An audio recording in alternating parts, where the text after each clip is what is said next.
Calif lab test report and asked them to lift the said 4 tankers immediately from TDD marketing godown, and same was communicated to AR Dairy Food Private Limited.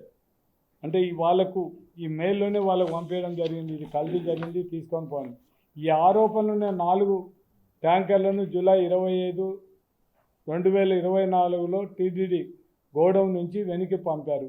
మే 5న 2025లో దాఖలు చేసిన మొదటి ఛార్జ్షీట్లో CBI స్పష్టంగా చెప్పడం జరిగింది.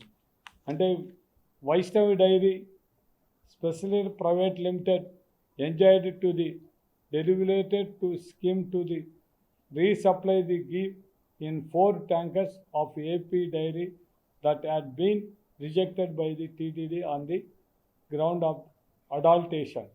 వాళ్ళ దగ్గర నుంచే పంపించడం జరిగింది. కానీ తెలుగుదేశంలో జరిగిన ఈరోజు మా మీద మాట్లాడడం జరుగుతుంది.